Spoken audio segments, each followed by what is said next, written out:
Dédale, cependant, à qui pesait la Crète et un long exil, repris par l'amour du pays natal, était retenu prisonnier par la mer. Minos peut bien, se dit-il, me fermer les chemins de la terre et des ondes, mais du moins le ciel me reste ouvert. C'est la route que je prendrai. Fût-il maître de tout, Minos n'est pas maître de l'air. Il s'agit des premiers vers du livre 8, plus particulièrement de ce poème, de ce mythe concernant Dédale et Icare. Vous vous souvenez de Dédale qui a donné son nom au labyrinthe, c'est un terme qu'on utilise toujours aujourd'hui, et il est question de Minos. Minos, c'est le roi de cette île que l'on appelle la Crète. En tout cas, c'est comme tel qu'il apparaît dans les Métamorphoses d'Ovide, que je montre à la caméra. Donc Ovide, c'est un grand poète latin. Lorsque j'étais étudiant, élève dans l'enseignement secondaire, il y a bien longtemps maintenant, donc il y a 45 ans, pour les élèves qui avaient 15 ans, donc c'est ce qu'on appelait à l'époque la troisième année du secondaire, la quatrième année du secondaire, mais on calculait à l'envers, donc maintenant c'est devenu la troisième à partir de la première qui commence à 12 ans, parce qu'on calculait dans l'autre sens à cette époque-là. Et dans le cours de latin, Ovide était au programme. Et on devait connaître d'ailleurs tout ce poème par cœur en latin. Je ne me souviens plus de la totalité du poème, mais c'était un signe plus que vraisemblablement de distinction sociale, ce qui voulait dire que quand on était en société, ceux qui avaient fait du latin, du grec, pouvaient de temps en temps sortir des vers comme ça, ou des tirades célèbres, par exemple Cicéron, César, voilà, toute une série de grands auteurs. Et je me souviens en tout cas du début de ce poème qui commençait par Dédalus interea Creten longumque perosus. Et alors, ça se terminait par in aera Minos. Donc Minos ne peut pas m'empêcher de partir par les airs, puisqu'il est dans un labyrinthe. Il ne peut pas trouver le chemin, mais le seul moyen pour en sortir, c'est de partir par la voie du ciel. Et donc, vous connaissez bien entendu l'histoire, il va se fabriquer pour lui et pour son fils des ailes avec de la cire, et par la suite, il monte vers le ciel, mais son fils, qui est imprudent, se rapproche trop du soleil, la cire fond, et il tombe dans une mer qui va porter son nom, la mer Icarienne. Il y a un tableau célèbre, d'ailleurs, de Bruegel, que vous pouvez voir au musée d'art ancien à Bruxelles, où on voit donc Icare qui tombe dans la mer parce qu'il a été trop prétentieux. C'est-à-dire qu'il a péché par cette faute suprême pour les Grecs était le péché d'oubris, c'est-à-dire par orgueil. Si je commence mon exposé sur la civilisation crétoise dans la première moitié du deuxième millénaire avant Jésus-Christ par ce mythe, c'est que pour beaucoup d'entre nous, me semble-t-il, la mythologie grecque est parlante. Je crois que lorsque vous aviez 11, 12, 13 ans, vous deviez vous intéresser à la mythologie grecque. D'ailleurs, beaucoup d'enfants ou de jeunes adolescents connaissent les noms des dieux grecs, des déesses grecques, parce que ces mythes sont très parlants. Mais enfin, l'objectif de cette citation n'est pas de parler de la mythologie, mais bien d'introduire d'une manière, non pas ludique, mais en tout cas par la voie de l'imaginaire, donc le côté fantastique, étonnant d'une civilisation que finalement on connaît très mal, malgré des découvertes importantes qui ont été faites depuis une centaine d'années, depuis un siècle, depuis les découvertes de ce grand archéologue que fut Arthur Evans, qui travaillait vers 1900 et qui a dégagé dans ses fouilles les ruines du palais de Knossos, qui ont été d'ailleurs, il a fait une reconstitution de ce palais de Knossos, à propos de laquelle on peut évidemment faire un certain nombre d'observations critiques. Mais l'archéologie, évidemment, a bien progressé depuis cette époque. Je commencerai tout d'abord, comme lorsqu'un historien aborde une civilisation, par le problème des sources. Le problème des sources est tout à fait fondamental, parce qu'on ne peut faire de l'histoire qu'à partir de documents, qu'à partir de sources. Tout le reste relève de la pure spéculation, tout le reste relève d'hypothèses gratuites. Quelles sont donc les sources dont nous disposons pour approcher l'histoire de la Crète? Et je parle de l'histoire de la Crète, de l'histoire très ancienne de la Crète. Il y a avant tout, et de manière massive, les sources archéologiques. Donc c'est avant tout des sources archéologiques. Des sources écrites, on en possède, mais jusqu'à présent, on n'a pas pu les déchiffrer.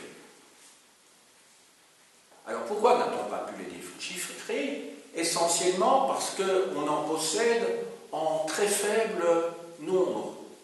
Donc pour pouvoir déchiffrer des documents, il faut en avoir un certain nombre, en tout cas un nombre suffisant, qui permet de comparer les documents entre eux.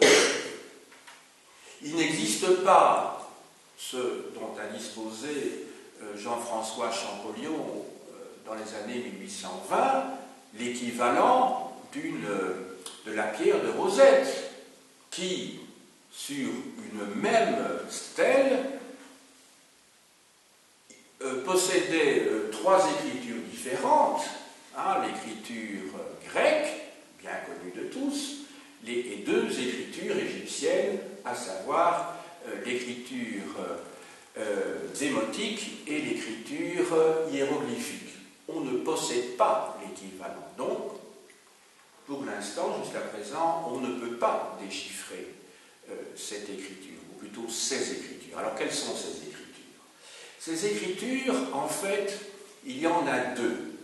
Pour l'époque paléo-palatiale, on va voir qu'il y a deux périodes dans l'histoire de la Crète du premier millénaire du deuxième siècle avant Jésus-Christ, la première moitié du deuxième millénaire avant Jésus-Christ, c'est peut-être d'ailleurs ce que j'avais dit, enfin je le répète pour que ce soit tout à fait clair. Il y a donc pour la période paléo-palatiale qui s'étend de 1900 à 1700 avant Jésus-Christ, il y a une écriture hiéroglyphique qui existe déjà, une écriture hiéroglyphique.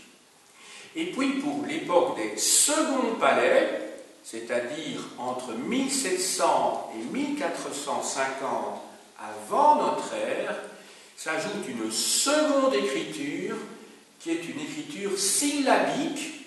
On a déjà rencontré des écritures syllabiques, souvenez-vous, avec le cunéiforme.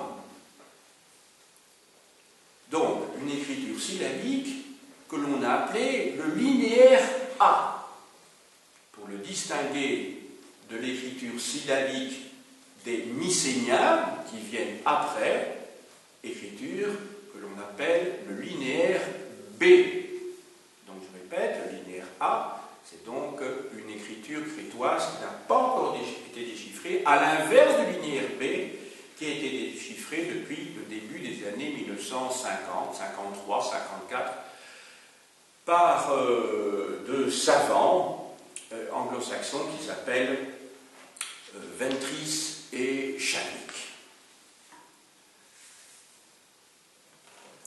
Ces documents, en linéaire A, sont des documents comptables, ce sont des documents administratifs, qui, si on ne peut pas les lire, nous informent en tout cas sur quelque chose c'est que il servait comme pièce de contrôle pour l'entrée et la sortie des marchandises, des biens, des denrées qui arrivaient dans les palais. Palais dont il va être question tout de suite.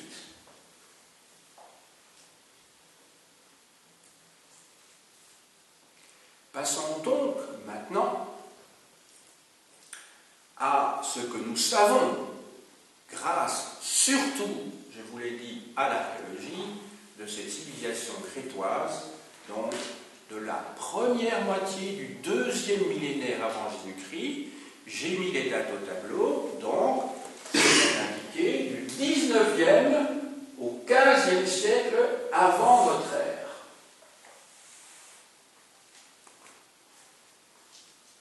Alors, comme on n'a pas de source écrite, on doit essayer de formuler des hypothèses les plus probantes possibles, donc il faut que ce soit étayé par des artefacts, c'est-à-dire des traces archéologiques solides que l'on compare entre elles, surtout si elles sont nombreuses, pour essayer de se représenter ce qu'était la vie des Crétois pour cette époque-là. On a donc des informations quant à l'architecture, puisqu'on a trouvé des vestiges. Et ces vestiges nous informent non seulement sur l'organisation urbanistique des palais, des villes sur place, mais nous informent également des rapports de pouvoir et de l'organisation sociale. Vous doutez bien que plus vous êtes important, plus vous avez de moyens, plus vous voulez en imposer à la population, plus vous pouvez vous construire des bâtiments importants. C'est logique. Plus vous êtes pauvre, plus vous êtes en bas de l'échelle sociale, et plus, logiquement, vous allez disposer de petites maisons. Donc, l'archéologie nous renseigne donc très clairement sur l'existence ou non de classes sociales,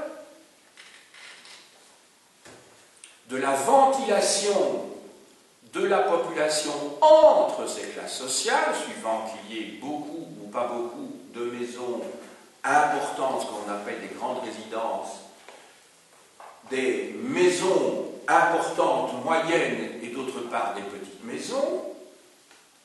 Et il faut évidemment comparer l'architecture de ces maisons avec ce que l'on trouve dans les tombes.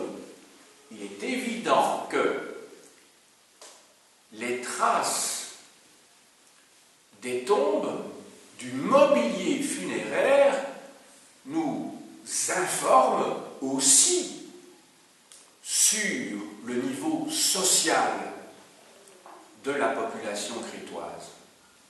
Donc c'est à partir de cela que les archéologues, et vous ferez la même chose avec vos élèves, en première secondaire ou en troisième secondaire, ça dépend évidemment de l'endroit où vous êtes dans le programme, vous leur donnerez des documents qui vont leur permettre, à partir par exemple d'un plan d'une ville ou d'une ville palatiale crétoise, de déterminer, à partir de l'organisation des quartiers, de l'organisation de la population sur le plan social, sur le plan économique également. Donc ce sera à vous à trouver des documents ad hoc, des documents idoines. Bon. Maintenant, comment une ville crétoise était-elle organisée? Il y avait, dans plusieurs des localités qui ont été fouillées, des palais. Il y a 4 villes palatiales. Mais à côté de ça, il y a aussi des villes secondaires sans palais. Et donc, on peut se poser des questions quant à l'organisation politique, bien sûr. Quand vous avez des palais, vous pouvez peut-être vous poser la question, vous devez même vous poser la question de savoir s'il s'agit d'un pouvoir qui s'exerce sur un territoire donné. Quand vous n'avez pas de palais, vous pouvez logiquement formuler l'hypothèse que cette localité-là dépend d'une autre où il y a un palais. Je vais vous montrer sur la carte qui se trouve au tableau les sites qui ont été fouillés et qui nous permettent de savoir quelles sont les villes où il y avait un palais et les villes secondaires où il n'y en avait pas. Vous avez au nord de l'île deux villes, Knossos,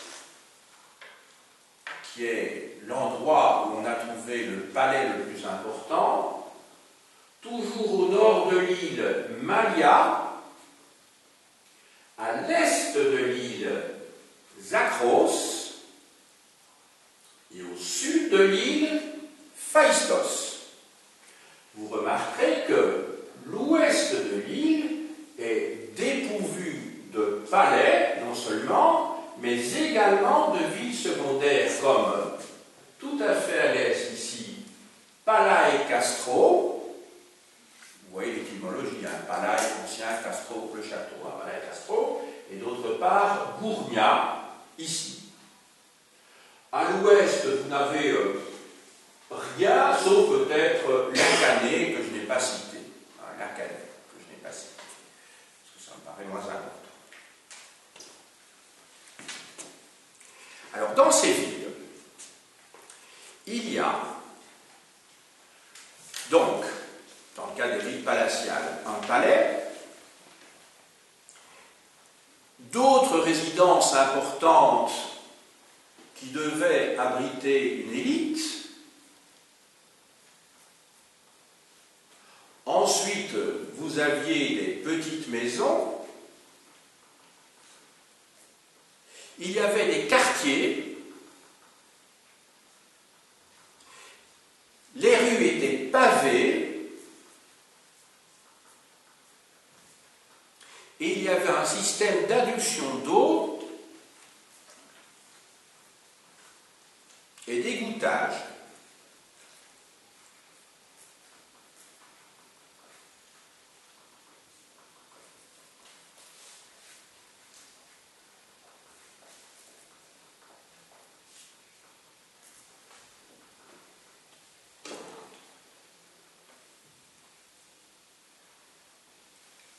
Je vous ai dit, et je ne vais pas y revenir, sur le fait que l'existence de grandes villes, en tout cas de villes importantes avec un palais, et d'autre part de villes sans palais, semble indiquer qu'il y avait donc une hiérarchie entre ces villes, et que c'est dans les villes où il y avait un palais que se situait le pouvoir.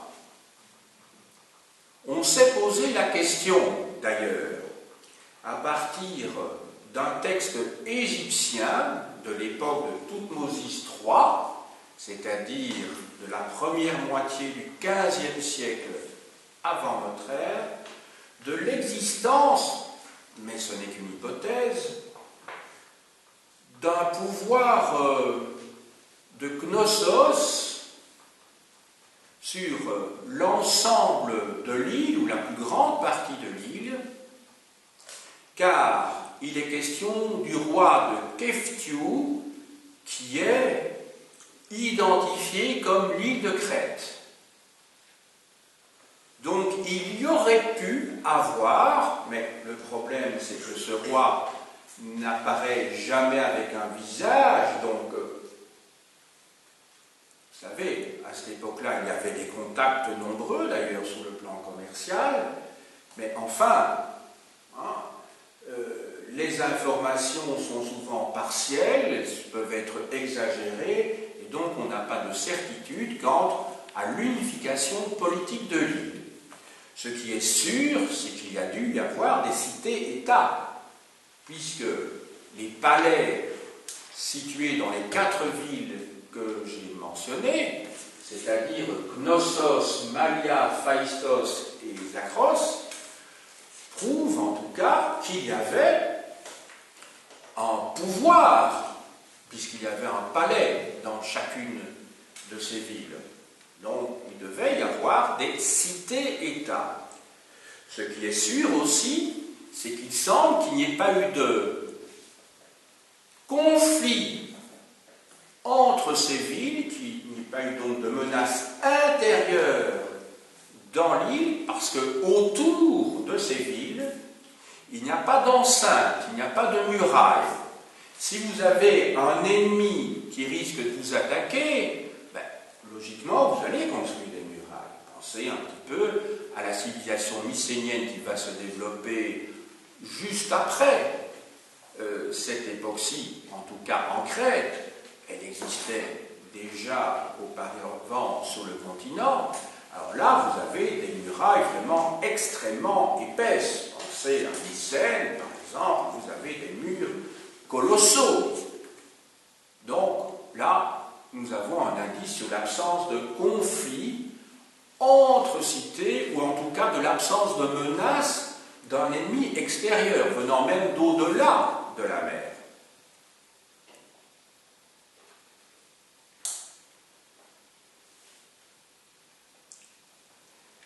Je vous ai parlé de 2 périodes pour les palais. Je vous ai parlé d'une période paléo-palatiale, c'est-à-dire, ou proto-palatiale, c'est le terme qu'on utilise en archéologie, proto-palatiale, hein, qui est l'époque des premiers palais, puisque proto, ça vient d'un mot grec qui signifie premier. Et puis je vous ai parlé d'une époque néo-palatiale, c'est-à-dire l'époque des nouveaux palais. Je vous ai dit tout à l'heure que l'époque proto-palatiale s'étend de 1900 à 1700, pour donner des dates rondes, tandis que l'époque néo-palatiale s'étend de 1700 à 1450. La question que vous pouvez vous poser légitimement, c'est de savoir, mais pourquoi y a-t-il 2 périodes? Eh bien, on remarque que vers 1700, enfin c'est daté par les archéologues, il y a eu destruction des palais, de ces premiers palais. La question est de savoir pourquoi ont-ils été détruits. Les archéologues ont pu identifier des traces d'incendie nombreuses. Il y a donc eu du feu qui s'est dégagé, qui était apparu en tout cas dans ces palais.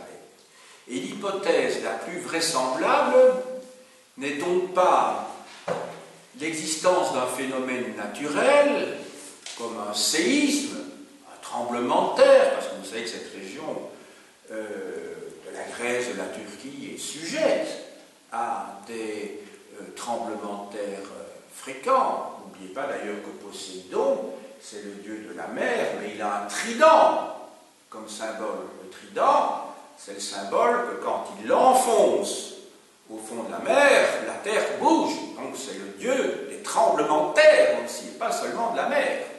C'est ça qu'il a un trident.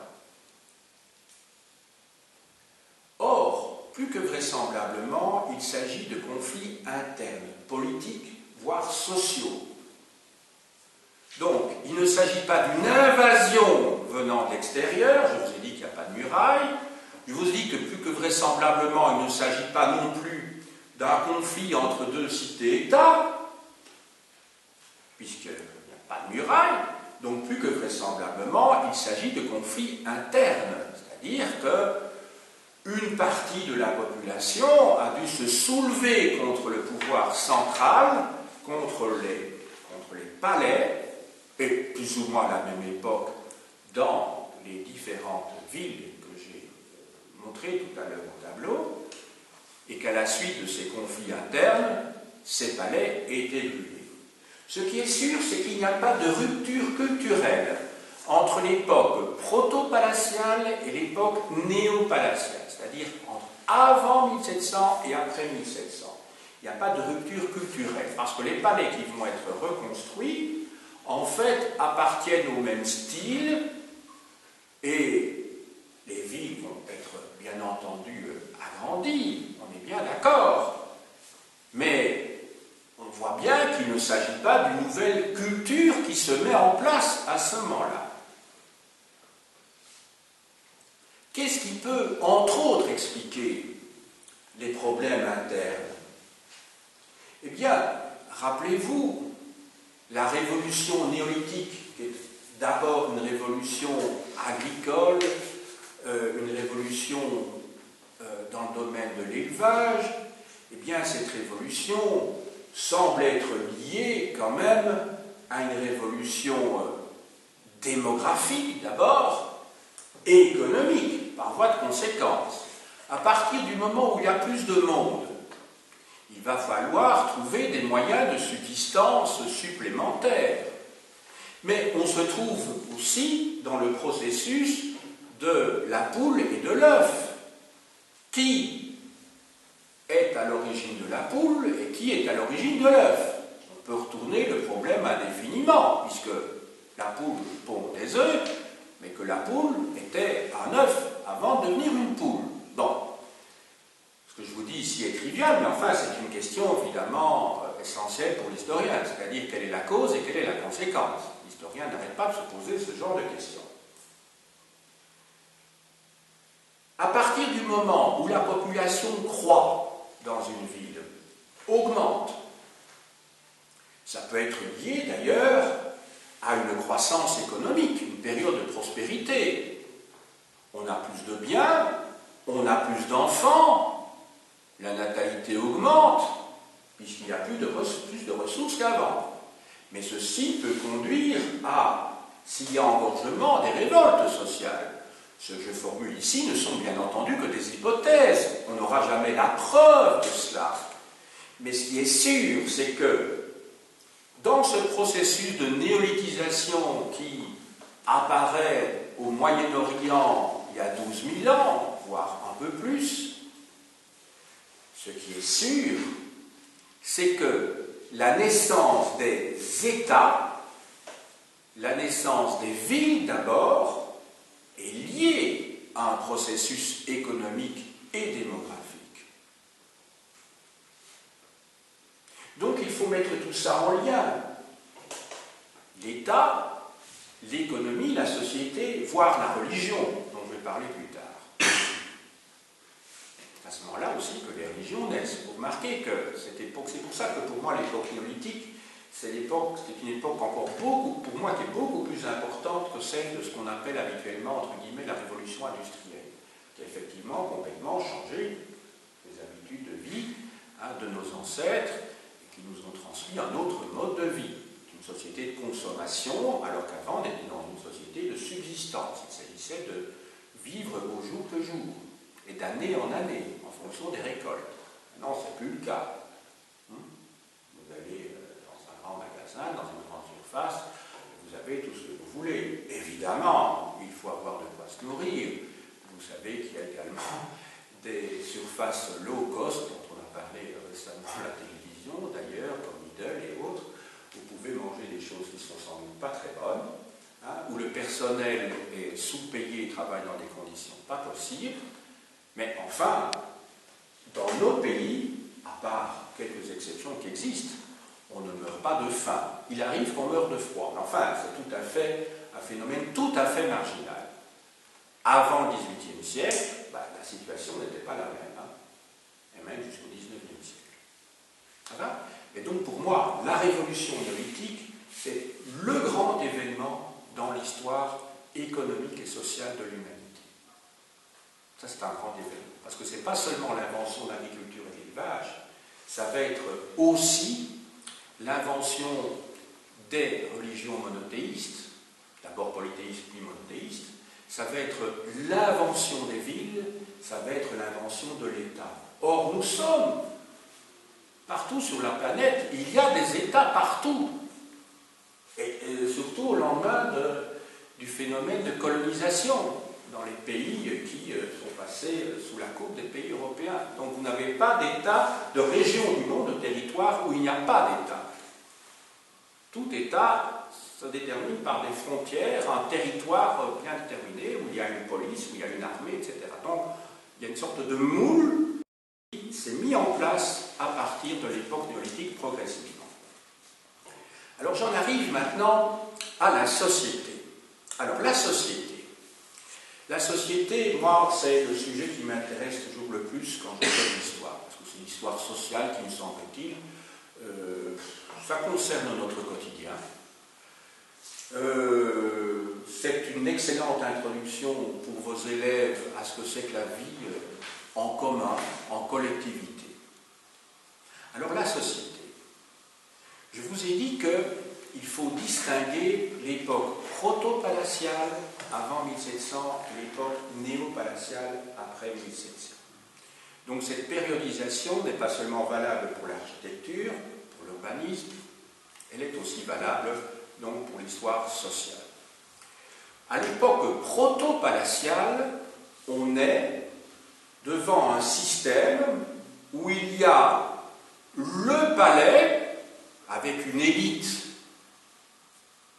qui vit dans de grandes résidences à proximité, qui relaye en tout cas le pouvoir, et puis vous avez des petites maisons qui étaient habitées par des artisans, par des marchands, à une époque où, nous n'oublions pas, la ville ne peut subsister que parce qu'il y a un hinterland, c'est-à-dire un arrière-pays, un plat pays, où travaille la très grande majorité de la population, c'est-à-dire les paysans. Il faut nourrir les gens des villes. Donc, on ne peut pas étudier la civilisation crétoise en faisant abstraction de la réalité de l'immense majorité de la population qui étaient des paysans, des éleveurs et des pêcheurs aussi. Donc ça n'aurait pas de sens, parce qu'on a tendance à se focaliser sur ce qui est le plus significatif, qui est resté dans l'histoire, c'est-à-dire tout ce qui a laissé des traces en pierre. Hein, voilà. Comme je vous ai déjà dit, ça n'a pas beaucoup de sens de ne retenir de l'histoire de l'Égypte que les pyramides, que les hypogées, que... Non, les temples en Égypte, c'est qui a fait ces temples et comment vivait l'immense majorité de la population égyptienne, c'était des paysans. Donc n'oubliez pas qu'on est dans une société avant tout rurale, mais dominée par la ville.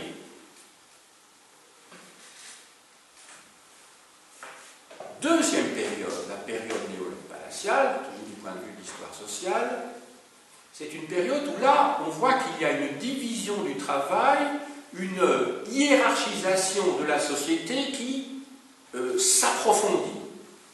Et ça, c'est aussi un acquis, entre guillemets, de la néolithisation de la société depuis la Révolution qui commence il y a 12 000 ans, et ça s'est fait progressivement suivant les régions. On voit que,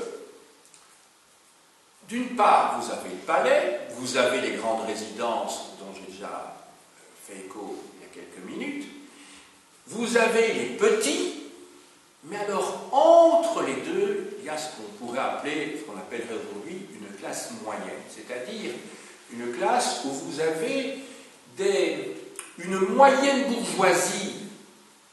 Évidemment, c'est un anachronisme de parler de moyenne bourgeoisie, quoique, pas tout à fait, de marchands, de gros négociants, et ça, on le voit d'après non seulement la dimension des habitations, mais par le fait qu'il y a aussi des pièces pour le stockage. Le stockage des marchandises, le stockage des grains. Passons maintenant à l'économie. Évidemment, c'est un pan de l'histoire qui est fortement lié à l'histoire sociale. L'économie. Alors, l'économie crétoise, je vais vous dire qu'il y a, bien sûr, d'abord la production locale sur l'île, qui est essentiellement agricole. Il y a l'élevage aussi, j'en ai parlé. Donc ça, c'est la base. Mais à côté de ça, on est à l'époque de la métallurgie du bronze. Vous savez que le bronze, c'est un âge qui se situe entre l'âge du cuivre et d'autre part l'âge du fer. L'âge du fer, c'est le premier millénaire avant notre ère. Donc on est à cette époque-là à l'âge du bronze. Le bronze est fait de cuivre, mais il est fait aussi à partir d'étain. Ce sont des matériaux que l'on ne trouve pas en Crète. Je vous rappelle que, étymologiquement, l'île de Chypre, ça veut dire l'île du cuivre, Kupros, en grec. Et quant à l'étain, là, on ne le trouve pas du tout dans cette région-là, il vient du nord. Donc ça veut dire qu'il y a des échanges. Échange, ça veut dire qu'à côté de ce secteur primaire, c'est-à-dire la production locale, l'agriculture, l'élevage, à côté d'un secteur secondaire de transformation de ces produits qui viennent de l'extérieur, et à côté du cuivre, à côté de l'étain, je pourrais citer également l'or, l'argent que l'on ne trouve pas à Chypre, l'ivoire aussi, très important, qu'on ne trouve pas à Chypre.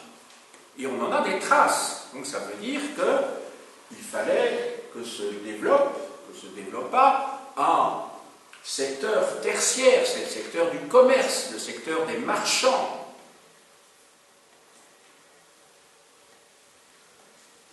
Donc si je veux résumer le secteur primaire dont on parle peu en général, reste le secteur le plus important, d'autant plus que dans les palais, il y a des lieux de stockage importants. Alors, le problème est de savoir quelle était la destination de ces lieux de stockage. Quelle était la part que se réservait le pouvoir dans l'accumulation des grains.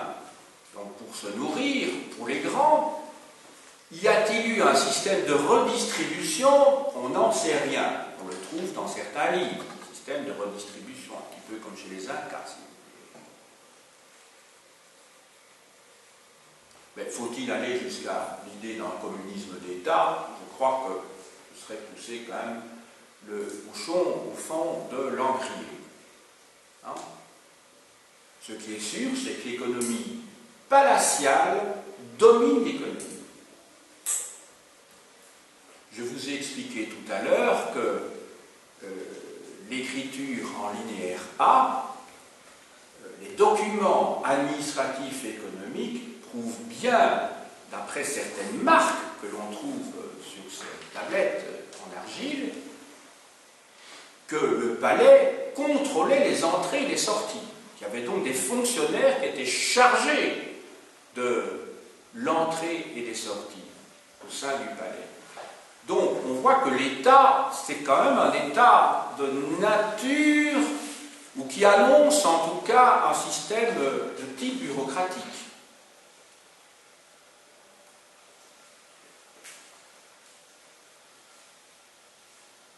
Alors, passons maintenant, ou plutôt développons, l'aspect commercial. Il s'agit de se poser la question de savoir si il y a eu ou non ce que l'on trouvait, ce que moi je trouvais encore dans les manuels quand j'étais dans l'enseignement secondaire, une thalassocratie. Qu'est-ce que c'est qu'une thalassocratie? Une thalassocratie, c'est en fait un empire maritime, commercial, qui aurait été dominé par la Crète.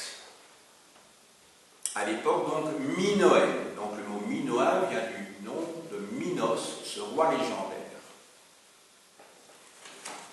Je vais vous lire à ce sujet un texte célèbre d'ailleurs de Thucydide tiré de l'histoire du Péloponnèse. Je le montre à la caméra. J'utilise ici l'édition Garnier-Flammarion. Alors, dans le livre 1, chapitre 4, ceci. Donc, Thucydide écrit ceci.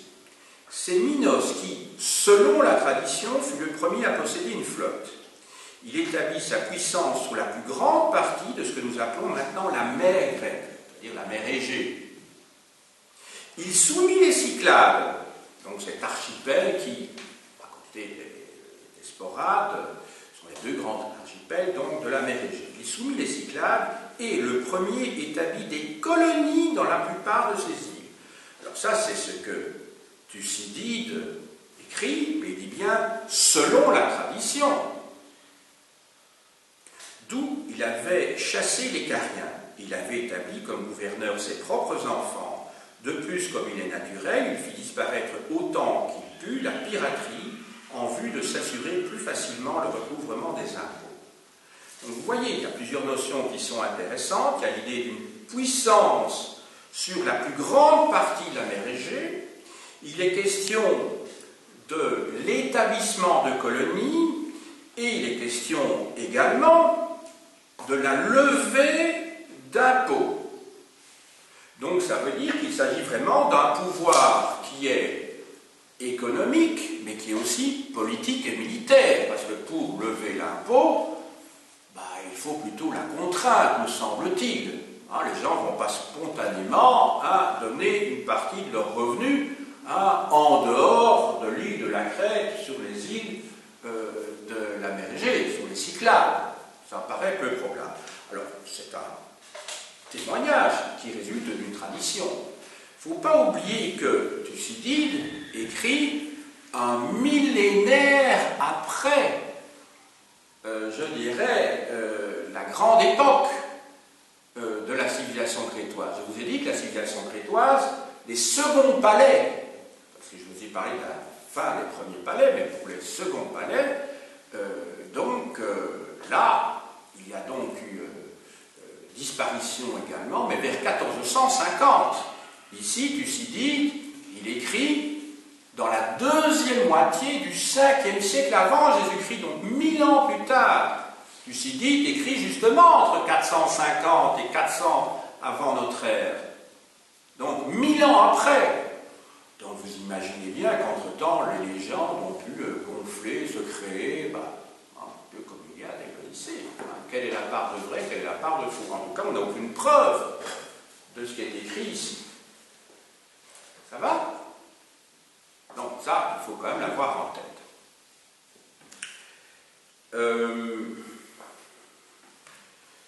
Autre texte. Alors ça, c'est un auteur que vous connaissez, Hérodote, que l'on appelle souvent le père de l'histoire, qui écrit des histoires, justement. Des histoires. En grec, histoire, c'est historien, et historien, ça veut dire l'enquête. Donc un historien, je crois vous l'avoir dit dans un de mes premiers cours, un historien, c'est un enquêteur, c'est un juge d'instruction. Alors, dans le livre 1, en fait, il y a 9 livres, et chacun de ces livres porte le nom d'une muse. Les muses, en fait, c'était des collaboratrices, entre guillemets, du dieu Apollon, dans le domaine des arts. Donc, dans le livre 1, qui s'appelle Clio, qui est d'ailleurs la muse de l'histoire, il écrit ceci. Dans l'Antiquité, sujet de Minos et appelé l'Élège, les Cariens occupaient les îles. Ils ne payaient point de tribut, aussi loin que me permettent d'atteindre la tradition. Mais chaque fois que Minos le demandait, il fournissait les équipages de ses vaisseaux. Et du fait que Minos tenait sous sa domination de vastes territoires et avait des succès à la guerre, le peuple carien, à cette époque, était entre tous les peuples de beaucoup le plus réputé. Donc ici, il est question d'une époque où Minos, donc le roi de Crète, tenait sous sa domination de vastes territoires et avait des succès à la guerre. Donc là, il est question d'un pouvoir militaire, d'un pouvoir politique, et donc d'un pouvoir aussi économique. Alors, autre texte que je vous lis, c'est dans le livre 3 des mêmes histoires d'Hérodote. Donc là, ce livre 3 est mis sous l'égide de la muse qui s'appelle Thalie. Polycrate est en effet le premier des Grecs, à notre connaissance, qui songea à l'empire des mers. Je laisse de côté Minos de Cnos et ceux qui, avant lui, s'il y en eut, ont régné sur la mer. Le premier, dis-je, du temps qu'on appelle le temps des hommes. C'est dans le livre 3, ici, donc, 3, d'après l'édition ici, donc c'est 3, 122. L'autre, c'était 1, 171. Hein, c'est comme ça qu'on note et qu'on s'y retrouve, en fait, dans les éditions des auteurs anciens. Voilà, donc il dit bien, je laisse de côté Minos de Cnos, Cnos c'est Knossos bien sûr, et ceux qui avant lui, s'il y en eut, ont régné sur la mer. Donc il dit, avant Polycrate, à part, hein, Minos, mais ça veut dire qu'il prend quand même ses distances par rapport à Minos. Hein. Il dit, il faut peut-être faire la part entre ce qui est avéré et d'autre part ce qui relève de l'époque légendaire, hein, puisqu'il dit qu'avant, donc Polycrate vit au temps qu'on appelle le temps des hommes. Donc Minos, il le place dans une époque antérieure au temps des hommes. Voilà. Alors, donc, y a-t-il eu thalassocratie? Y a-t-il eu, effectivement, établissement d'un empire maritime sous l'autorité de ce roi légendaire Minos?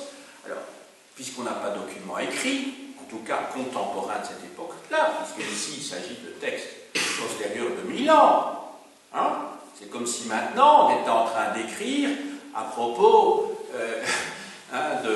d'événements qui sont passés au XIe siècle, au Xe siècle. Donc vous imaginez, si on n'a pas de document, si c'est seulement la tradition orale qui, de souvenir de génération en génération, nous rapporte quelque chose, c'est pas vraiment fiable.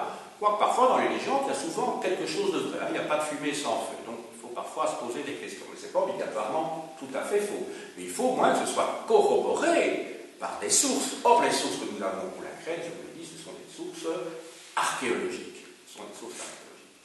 Alors, que nous renseignent ces sources archéologiques? Si vous allez à Terra, Terra qui est une île de la mer Égée, qu'en français on appelle Santorin, c'est une île qui a, comment dirais-je, subi une explosion volcanique en 1500, donc 50 ans avant la fin de la période néopalatiale. C'est pour ça qu'on ne peut pas dire que la fin de l'époque néopalatiale soit liée à un tremblement de terre, puisqu'il y a une différence de 50 ans. Donc c'est une des hypothèses qu'on pouvait formuler à l'époque où on ne parvenait pas vraiment à dater précisément. Donc on ne peut pas dire que la Crète a vu sa civilisation disparaître en 1450 à la suite de l'explosion de ce volcan. Non, il y a 50 ans de différence. Donc en fait, on trouve à Santorin des fresques qui montrent, à Acrotiri, qui montrent qu'effectivement, il y a eu une influence minoenne. Mais on ne peut en aucun cas dire que Terra, donc Santorin, était sous la domination. C'est pas la même chose. Hein. Si ici, en Belgique, vous avez une influence de la peinture américaine, je dis n'importe quoi, c'est pas pour autant que les Américains occupent militairement et politiquement la Belgique. C'est pas la même chose, quand même. Autre élément, lorsque l'on voit à Mycène les tombes, hein, Mycène, je vous rappelle, ça se trouve dans le nord du Péloponnèse, eh bien, à Mycène, il y a effectivement une influence dans ces tombes minoenne. Mais les Crétois n'ont jamais, évidemment, dominé militairement ou politiquement cette région-là, qui se trouve donc au nord du Péloponnèse. Donc, vous voyez, ça c'est la critique historique qui nous aide effectivement à faire le tri entre les fantasmes d'une part, ce que l'on voudrait, ce que certains archéologues voudraient que les choses soient, ben non, ils sont évidemment, sous forme d'hypothèse, ils sont évidemment contraints par l'analyse des documents. Donc ce sont des hypothèses qui tombent à l'eau. Mais par contre, on peut parler d'influence minoenne. Ce que l'on peut dire aussi, et ça c'est sûr, c'est qu'il y a eu en Méditerranée orientale des liens commerciaux et culturels importants. des biens culturels et commerciaux importants. On en a des traces dans le sud-ouest de la Méditerranée, de l'Asie mineure, dans le Dodécanèse, cet archipel de 12 îles qui se trouve, dont Rhodes fait partie, des contacts culturels et commerciaux avec l'Égypte, avec la Syrie. Donc, il n'y a pas eu d'empire commercial, mais en tout cas, il y a eu des relations commerciales importantes, indubitablement.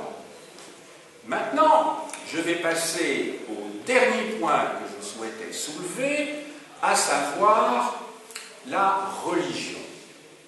Alors, que sait-on de cette religion? Evans avait émis l'hypothèse que le roi qui dirigeait Knossos était un roi prêtre.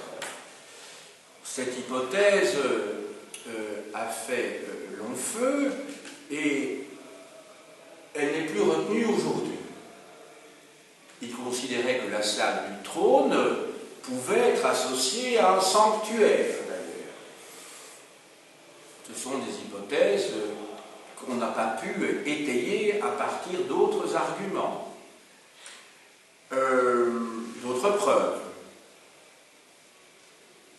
La déesse à laquelle on rend un culte est une déesse au serpent. Parfois, on dit qu'il s'agit d'une déesse aux oiseaux.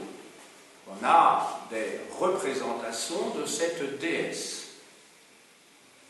Le culte était rendu dans des endroits divers et nombreux, au palais, dans des résidences, également dans la nature et dans des grottes.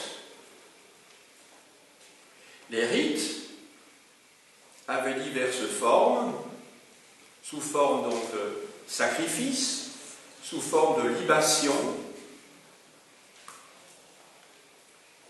et donc la vie religieuse était bien présente à l'époque de la première moitié du deuxième millénaire avant Jésus-Christ.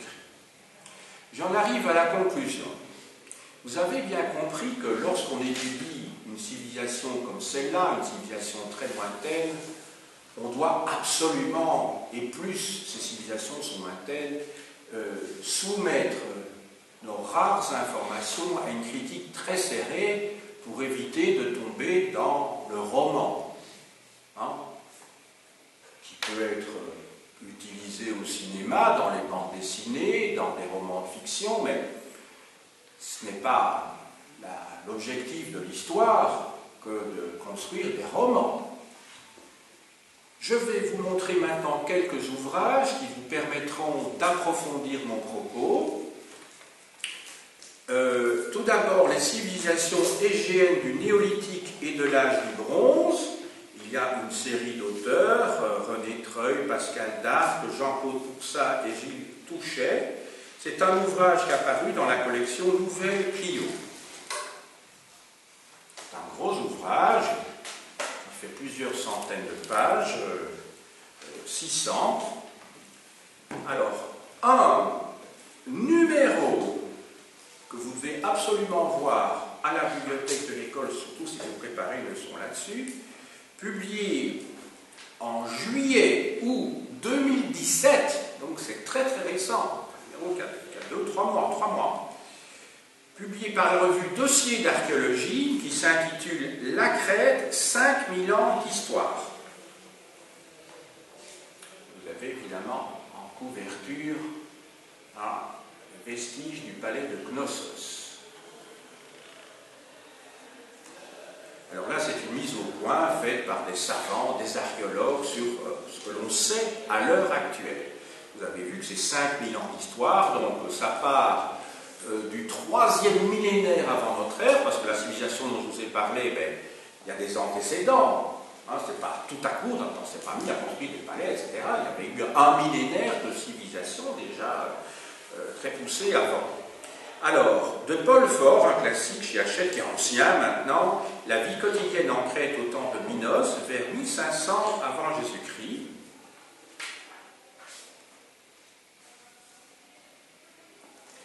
Et pour terminer, le très bel ouvrage qui s'intitule La naissance des Écritures, du cunéiforme à l'alphabet, publié au Seuil. Alors, cet ouvrage comprend un chapitre à partir de la page 231, que j'ai évidemment lu, consulté très sérieusement, consacré au linéaire A. Je vous ai dit à ne pas confondre avec le linéaire B, qui est l'écriture des Mycéniens. Le linéaire A, encore non déchiffré, est l'écriture des Crétois. J'ai dit.